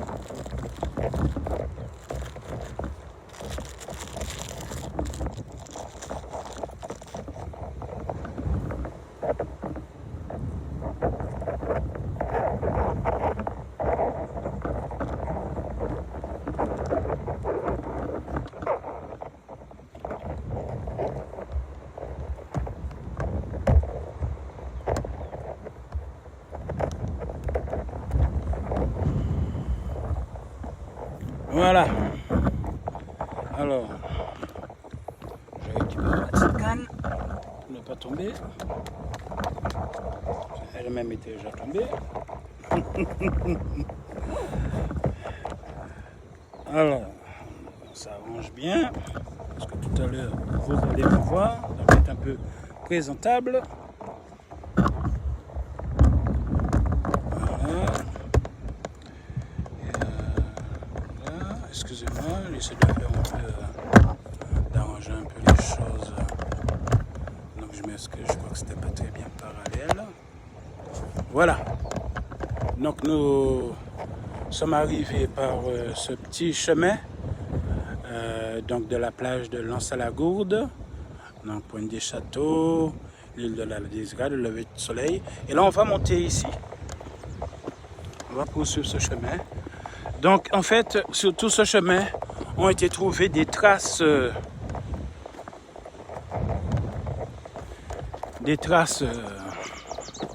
d'Awawak et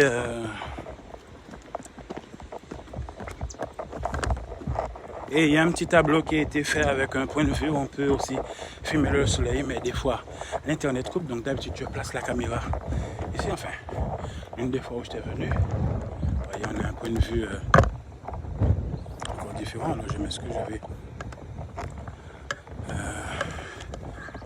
serrer certaines caméras. Voilà. Ah, voyez, on a un autre point de vue. Voilà, donc c'est un petit peu difficile. Vous voyez, parce que je vous disais, il y a des pierres, voyez, qui roulent. Donc c'est pas évident avec une canne. Et il y en a encore devant. Voilà. Donc c'est un petit sentier, une promenade. Et vous allez aller très loin. Hein. D'ici, vous allez aller jusqu'à Pointe des Châteaux. Donc là, on a mi-parcours entre l'aérodrome et la Pointe des Châteaux, en sachant que de l'aérodrome, une fois qu'on l'a contourné jusqu'au parking de la Pointe des Châteaux, il y a 9 km. Donc là, on est à un peu moins de 5 km de la Pointe des Châteaux et de l'aérodrome aussi, puisqu'on est en plein milieu. On est au niveau de l'école primaire. Et vous voyez, et là, ils vous disent, non pas 5 km, mais le fait de faire par les chantiers. Alors, excusez-moi, j'ai bougé l'une des caméras. Le fait de faire par les sentiers. Je dois reculer. Le fait de faire par les sentiers, la ligne n'étant pas droite, contrairement à si on suit la route, donc là c'est la partie boisée, eh bien ça fera un peu plus de 6 km. Et là vous pouvez aussi aller dans l'autre sens, à Lens-à-l'Eau. Donc vous voyez, si vous partez depuis Lens-à-l'Eau, eh bien 8 plus 6, eh bien, ça vous fait du 14, plus de 14 km, rien que l'aller, donc 30 km l'aller-retour. Et là, les gendarmes ne vont pas, je ne pense pas qu'ils viennent vous surveiller pour calculer la distance avec votre montre GPS, pour savoir est-ce que vous êtes à plus ou pas de votre, plus ou pas 5 km de votre maison. Donc voilà, là on poursuit donc cette promenade. Et là, vous voyez, c'est un petit peu dangereux parce qu'il y a des roches et des grands écarts à faire. Comme vous avez vu, les roches commencent déjà à se casser. Et là-bas, il y a un plateau avec toutes les indications sur justement les vrais propriétaires de cette île et de la Caraïbe. Donc ça profite pour rappeler que toute la Caraïbe, il y avait des Arawaks. C'est ce qu'on appelle en fonction de la période dans le siècle. On leur donne des noms différents, même si on parle des mêmes personnes. Donc Amérindiens, Caraïbes, etc. Mais vous verrez que leur vrai nom, c'était les Taïnos et les Kalinagos, en fonction de la région, enfin le secteur où ils vivaient. Parce que les Antilles, comme aujourd'hui, étaient considérées comme deux blocs différents. C'est-à-dire il y avait les grandes Antilles et les petites Antilles. Et comme aujourd'hui, eh bien, Saint-Martin a gardé sa particularité. Parce que Saint-Martin était déjà un lieu de rencontre culturelle. C'est-à-dire entre les deux grandes tribus. Il y avait la tribu des Taïnos qui, justement, sous le secteur de Saint-Martin, vous voyez, la région de Saint-Martin, venait rencontrer les Kalinagos. Donc tous les deux, c'était des Arawaks. Donc il y avait deux grandes familles qui se partageaient. Que dit famille? Je parle de, on va dire le mot peuple, qui se partageaient les Antilles. Et je ne parle même pas de l'Amazonie, etc. Voilà, je change. Juste demain, voyez, l'autre jour, c'est où j'ai fait la petite vidéo, où j'ai placé la caméra. Donc là, on va poursuivre.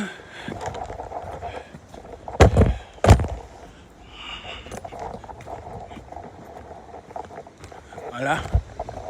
Donc, Pointe-à-Cabri.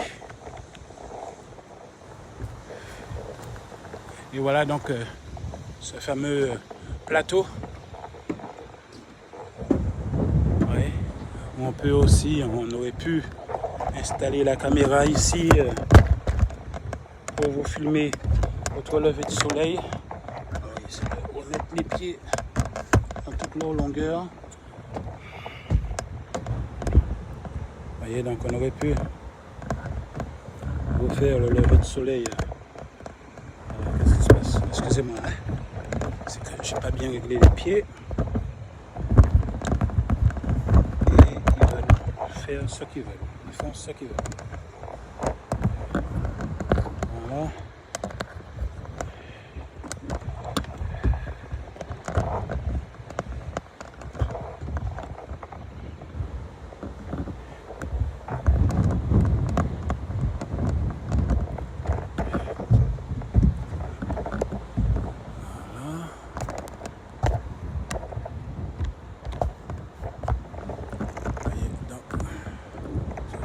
Lever de soleil.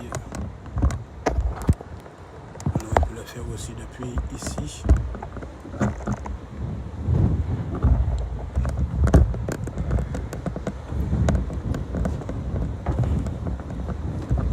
Voire même placer la caméra. Mais là c'est dangereux d'aller au-delà. Vous posez la caméra ici pour filmer ce lever de soleil. Voilà, Pointe des Châteaux, mais on n'aurait pas vu la plage de Lansalagode. C'est la petite différence. Voilà. Donc, vous voyez, donc tous ces tableaux, on va commencer par la fin, rapidement, puisque c'est là où ça coupe l'internet. Donc, ici, alors je dois reculer. Donc là, on vous montre les différentes espèces de poissons que vous pouvez trouver au niveau de ces plages. Les différents oiseaux, que ce soit parce qu'il y a aussi un aspect marécage, en mer, sur terre, etc. Là, les différentes plantes et rongeurs que vous pouvez trouver dans les environs. Là, c'est quoi? C'est les circuits de promenade. Voyez, on vous dit donc plus de 500 000 visiteurs environ par an. Voyez. Donc, ils font en marche arrière. Hein? Donc là, ils font un peu la promo d'autres lieux, Pointe des Châteaux. Les mots amérindiens parlaient de la Guadeloupe, mots d'origine Taïnos et Caraïbes. Donc là encore, ils reparlent de l'origine des mots. Caraïbes, etc. Donc là, c'était, on va dire, le monde d'aujourd'hui. Là, c'est à l'époque de l'esclavage, donc il parle déjà de l'introduction de l'esclavage. Alors, je ne sais pas si je filme bien le tableau. L'introduction de l'esclavage. Et vous voyez qui a succédé aux Awawak, aux différentes guerres entre Portugais, Espagnols, Français qui réclamaient leur part aussi dans cet héritage qu'ils considéraient de la Caraïbe. Donc l'extinction des Awawak, dit Caraïbes, pour repeupler la zone par des esclaves, pour en faire un enrichissement. Mais les Awawak, au bout d'un moment, ont dû fuir par eux-mêmes parce qu'ils tombaient malades. Et c'est ce que leurs descendants ont dit sur Guyane première, il y a une petite dizaine de jours. Donc, vous voyez les différents tableaux. Donc, comment ils fabriquaient eux-mêmes leurs bateaux et les différents terres cuites, objets qu'ils pouvaient produire d'un siècle à l'autre. Je rappelle, et c'est indiqué ici, donc là. Donc je vous remettrai les photos dans le descriptif. Eh bien, ici c'est très clairement marqué qu'on a retrouvé des vestiges, plus de 3000, qui ont une date de plus de 3000 ans de la présence d'êtres humains en Guadeloupe. C'est écrit Guadeloupe. Et là, on montre les grandes familles. Donc, il y avait une grande famille ici. C'était les Taïnos, donc le peuple des Taïnos. Donc, tout ça, c'était des Amérindiens. Hein? Donc, vous voyez, jusqu'à Cuba, et vous voyez la Floride. Il y a même des petites îles encore ici, les Bahamas. Tout ça, eh bien, c'était les Taïnos, donc les Amérindiens. Et vers Saint-Martin, c'est un lieu de rencontre. Et à partir de la Guadeloupe, d'Antigua, jusqu'à la Guyane, eh bien, c'était les Kalinagos. Vous voyez? Tout est indiqué ici, c'est pas moi qui invente quoi que ce soit. Donc, les vrais propriétaires de ces îles, c'est les Amérindiens, Caraïbes, Awawak, etc. Quel que soit le nom que vous leur donnez. Et on vous dit, donc, eux, ils étaient là. On a trouvé des objets depuis moins de 3000 ans avant Jésus-Christ. Moins 3000 ans avant Jésus-Christ, d'accord? Donc, 3000 ans avant Jésus-Christ. Alors que les premiers colons espagnols sont arrivés au 15e siècle, c'est-à-dire en 1400 quelque chose. Ce qui veut dire que ces peuples Awawak ont peuplé toute la Caraïbe pendant plus de 4000 ans et certainement plus, puisque les objets qu'ils fabriquaient étaient en bois, voyez, en terre cuite, voyez, en terre, en pierre, des os humains, des os d'animaux, des dents, des morceaux de coquillage, après arrivé l'âge de la terre cuite.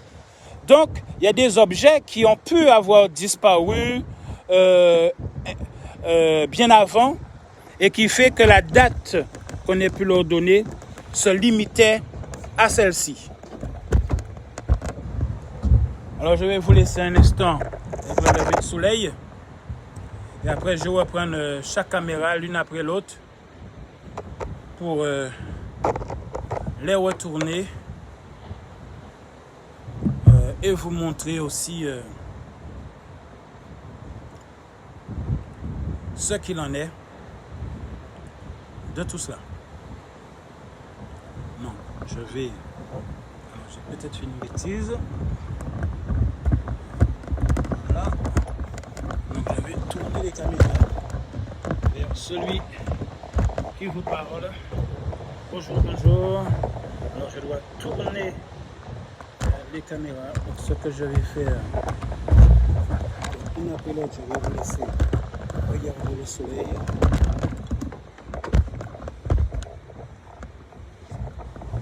Et je vais juste changer, voilà, le point de vue des caméras.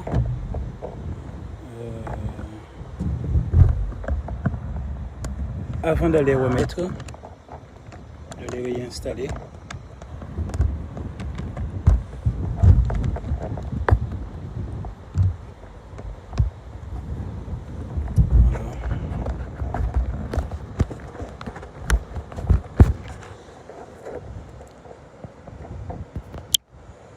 Bonjour à vous.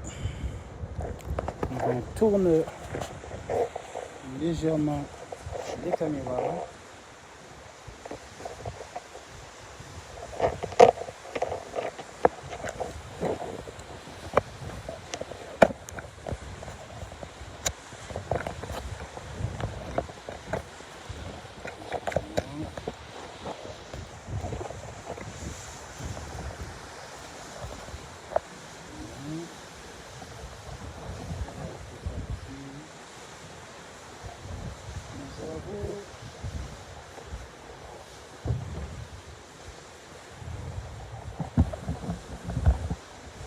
Voilà.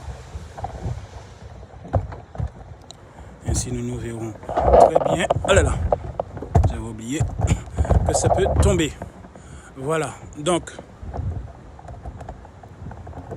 voilà, vous mieux mettre ainsi. Voilà.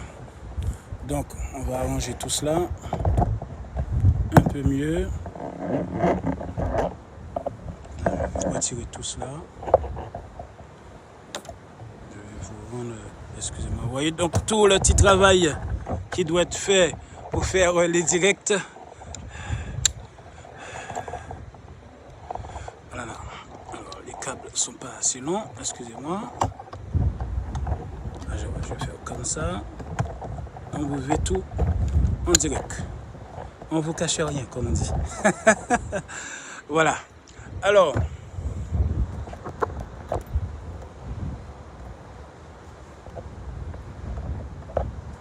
Voilà.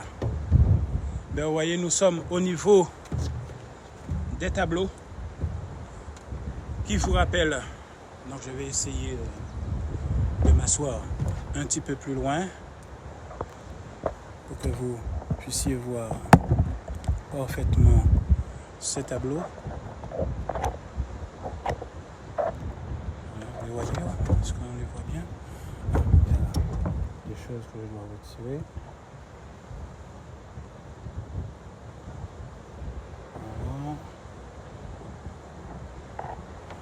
Voilà. Alors,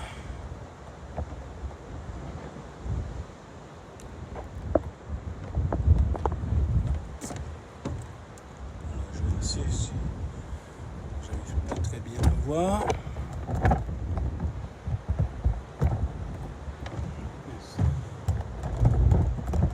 Voilà. Donc, voici ces différents tableaux qui montrent vraiment qui sont les vrais propriétaires de ces îles, avec différentes traces en fonction des dates et leur niveau aussi parce qu'on sait même à l'échelle planétaire que les êtres humains au début déformaient des pierres, après on finit par tailler les pierres, après utiliser des os d'animaux, des dents. Et là, comme c'est les Antilles, donc des coquillages, et arrivé après un stade de la terre cuite, etc. Comme après le fer, la poudre à canon, tout ce qu'on vous a appris à l'école. Donc, je tenais à vous remontrer encore que même à Saint-François, en Guadeloupe, il y a des éléments. Et aussi profiter de ce lever de soleil pour vous rappeler que la planète, autant elle produit de jolis levées de soleil, qu'elle produit de jolies plages, de jolies montagnes, mais la planète aussi produit des cyclones, produit des tsunamis, produit l'échouage d'algues sargasses, donc des algues sargasses, produit des tremblements de terre parce que la terre elle est vivante. Donc pour ceux qui ont oublié, ça peut arriver, des personnes qui n'ont pas été à l'école, d'accord. Donc la planète elle est vivante, c'est-à-dire les plaques frottent entre elles, et c'est grâce à ce frottement que les Antilles existent. Donc il y a plus de 3000 ans, on a retrouvé des traces d'objets, d'êtres humains ici. Tout cela a été fait, ce tableau a été fait en 2008, d'accord? Donc des archéologues ont retrouvé ici, dans la commune où nous sommes, à Saint-François, parce qu'on parle souvent de Capesterre, etc., où il y a des traces d'objets et tout. Eh bien, vous voyez, même à Saint-François, vous avez aussi des objets de la Caraïbe, des Caraïbes, qui étaient présents. Donc, je rappelle en conclusion de cette vidéo de ce lever de soleil que ces êtres humains, autant ils ont subi une extermination par rapport à la poudre à canon, mais ces êtres humains, et je sais où je remercie le préfet d'avoir compris la différence, en tout cas il commence à comprendre la différence entre un îlien et un continental. C'est qu'un continental, je rappelle qu'aux années 1400, pour ceux qui se rappellent, et si je dis des bêtises, vous irez vérifier dans vos livres, les êtres humains, donc c'était le Moyen-Âge, les êtres humains sur les continents ne se lavaient pas tous les jours. C'est à force justement de tomber malade avec des virus successifs, etc. La rougeole, quand on l'attrape aujourd'hui, on n'en meurt pas. La plupart des gens n'en meurent pas. Mais au Moyen-Âge, les gens mouraient de la rougeole. Donc la planète aussi produit des maladies, produit des virus. Mais les continentaux, ceux qui vivent à 1000 km à l'intérieur des terres, ils n'ont pas la mer. Comme les Caraïbes, 3000 ans avant Jésus-Christ, avaient la possibilité facile donc de faire leur douche tous les jours, puisque la mer, quand elle est à côté, là, il y a la mer là. Si on voulait plonger là, eh ben, on est dans l'eau à même pas 5 mètres, là on fait un plongeon, on est dans l'eau. Et sinon on traverse la rue et de l'autre côté, il y a quelques centaines de mètres, peut-être 200, 300 mètres à marcher. Pour arriver de l'autre côté, il y a encore la mer. Donc au sud, il y a la mer, au nord, il y a la mer. Au sud, ça n'a même pas 500 mètres. Là, c'est à 10 mètres. Bon, on a la pointe des châteaux, donc on est entouré d'eau. Mais l'île, c'est ça. Vous ne marchez pas 30 km tout droit sans tomber dans de l'eau. Et dans le pire des... Non, tu ne peux pas marcher 30 km. Sauf si, comme par hasard, donc tu veux faire le chemin le plus long pour ne pas arriver à la mer. D'accord? Ici, c'est du 10, du 20 km au maximum quand tu es au centre pour arriver à la mer. Donc, les Caraïbes, les Awawaks avaient une hygiène de vie. Ils sont déjà à l'époque où les conquistadors arrivaient, donc en 1400, etc., où au Moyen-Âge, les gens ne se douchaient pas tous les jours, donc il était normal qu'ils aient des virus, etc. Eh bien, eux, tout simplement, ils étaient préservés par instinct. Le fait que la mer soit là, ils se douchaient tous les jours, donc ils se nettoyaient tous les jours, ils nettoyaient leur corps tous les jours, ils retiraient les virus tous les jours. D'accord? Et tout le monde sait que la mer, il suffit d'y rester une petite heure, 2 heures, ça nettoie vos pores. Même les gars qui sont garagistes, ou agriculteurs qui ont de la terre entre les ongles, ils ont l'impression que ça ne peut pas sortir même avec du savon.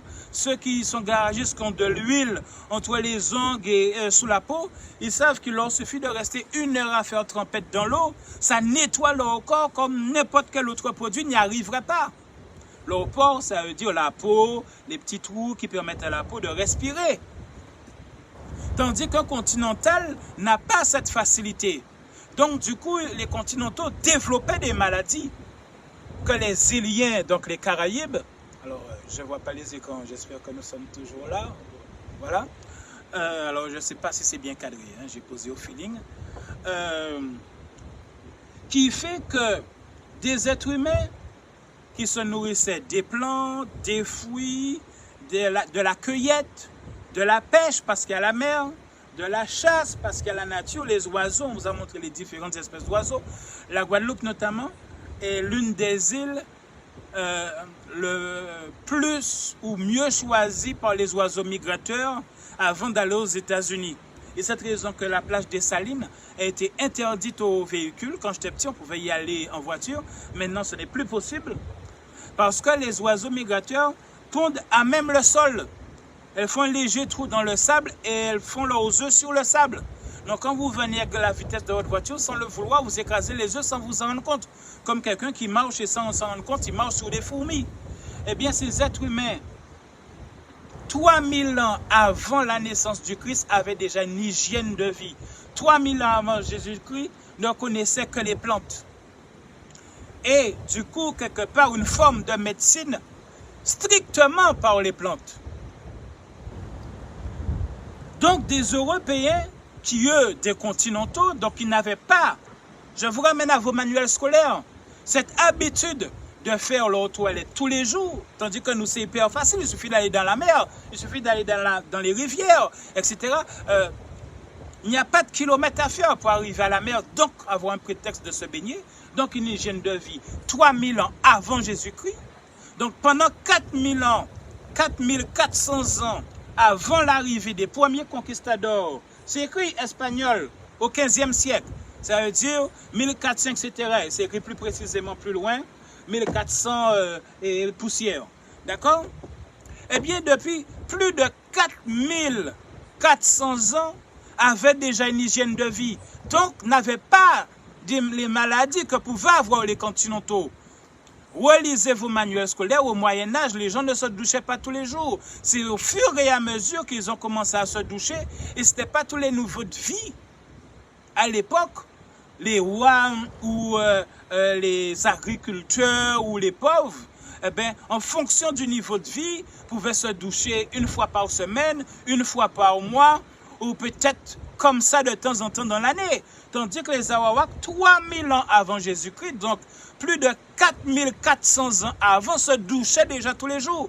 Donc, n'avaient pas de problème, tous ces problèmes de maladie. Donc, il y a eu, en dehors de leur canon, donc vous voyez la mer à côté de nous, eh bien, quand ils venaient au loin, ils voyaient les Caraïbes avec leurs petites flèches, ils pouvaient lancer leur boule à canon depuis la mer, et ainsi débarquer, et après prendre les fusils, etc. Mais quand bien même après, il y a eu d'autres. Alors, je vais récupérer ça, c'est un morceau du pied qui est tombé, et je vais déplacer la caméra ailleurs.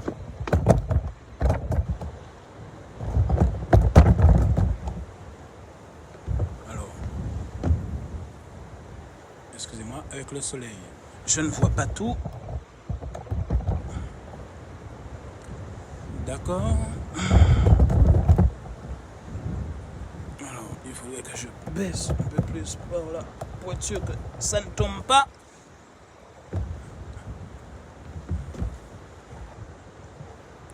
Voilà. Alors là, je vois pas très bien.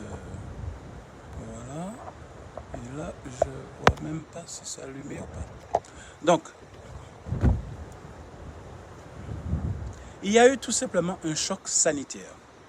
Et en Guyane, donc les héritiers des Arawaks, les descendants des Arawaks, donc des Amérindiens maintenant, en fonction du siècle, on leur donne des noms différents. Donc, au fur et à mesure, on leur réinvente un nom. Donc, avant, c'était les Taïnos, comme c'est marqué ici. Les Taïnos et les Kalinagos. Donc, les Taïnos vivaient de Cuba jusqu'à Saint-Martin et de Saint-Martin jusqu'à Tobago, Trinidad, la Guyane, c'est les Kalinagos. Eh bien, tout simplement, il y a eu un choc sanitaire. Et à l'époque, dans l'urgence, les Caraïbes ont fui. On fuit parce qu'ils mouraient au simple contact. Et c'est où je reviens sur ce virus d'aujourd'hui. Donc, vous voyez, d'un siècle à l'autre, c'est toujours là les mêmes choses qui se reproduisent. Et la nature, comme les cyclones, comme les tremblements de terre, produit des virus. C'est où je redis encore, dans l'urgence, qu'est-ce qui est à notre portée? Dans l'urgence. Or, dans l'urgence, ce qui est à notre portée, c'est le vaccin. Après, on fera des procès à qui de droit. D'accord? On amènera au tribunal à qui de droit. Mais dans l'urgence, il y a les vaccins. Les Arawaks, à l'époque, il n'y avait pas la technologie pour faire les vaccins. Ils n'avaient pas le temps d'attendre, comme certains disent, d'attendre 1 an, d'attendre 5 ans, 6 ans. Entre-temps, des gens vont mourir. Des gens que l'on aime vont mourir. Eh bien, eux ont fui. Nous, on ne va pas se mettre à fuir. Fuir où à ce moment-là? Parce que c'est la planète, désormais, qui est envahie par le virus. On ne va pas fuir si on n'a pas d'argent, aller sur la planète, la Lune, etc. On ne va pas se mettre en orbite alors qu'on n'a pas les moyens.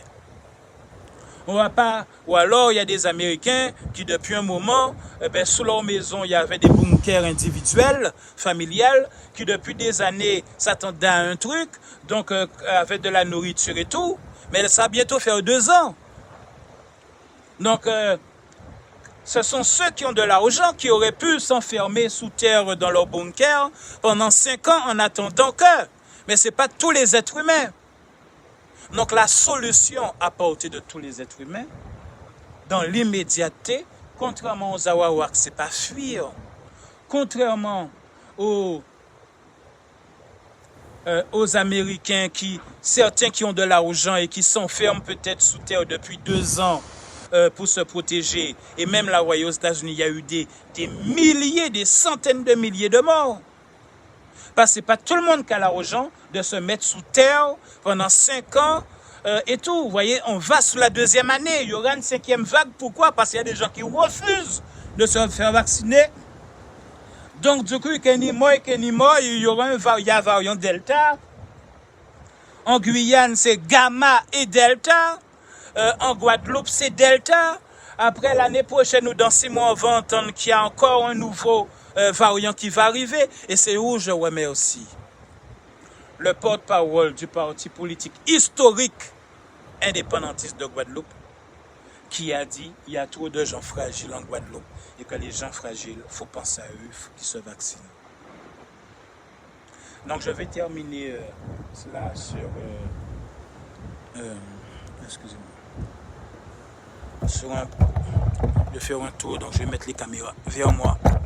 Je m'excuse du zoom. Je vais prendre une caméra après l'autre. Donc à ce moment-là, vous tous vous verrez les caméras que je prends une après l'autre pour faire le petit mot de conclusion sur le soleil pour que vous preniez un maximum d'énergie. Est-ce que j'arriverai? Voilà, c'est ça. J'aurais du mal à faire des zooms parce que les écrans se sont mis en mode économique. Donc voilà, en tout cas, je vous montre le matériel. Vous voyez ça, ce sont des petits anneaux que un opticien m'a offert pour mettre les doigts et tenir la caméra sans avoir de pied. Mais maintenant, vu que maintenant je me déplace avec plusieurs caméras, et ça va augmenter.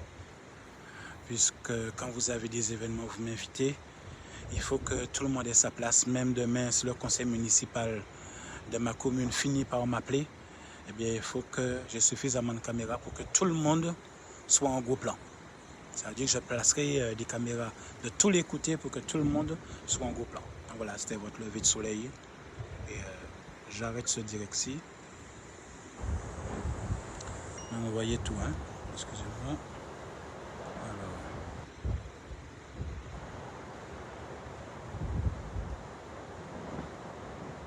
Voilà. Donc je dépose celle-là. Je récupère celle-ci. Voilà. Je mets les fils. Je ne sais même plus où est-ce que je suis. Au niveau des fils, ah, ça coince, voilà, j'ai compris. Ah, il y a la sécurité. J'ai mis une petite sécurité. Voilà. Et vous aussi, vous allez voir le matériel utilisé. Voilà un peu ce que je fais. Et les sacoches, les batteries, les téléphones. Vous voyez. Donc, vous voyez, j'ai oublié que l'autre caméra, vous voyez, 3000 ans. Et on va conclure sur le lever de soleil. Alors là, comme je ne vois pas très bien, donc je ne peux pas faire de zoom sous le soleil, mais capter toute l'énergie que vous pouvez.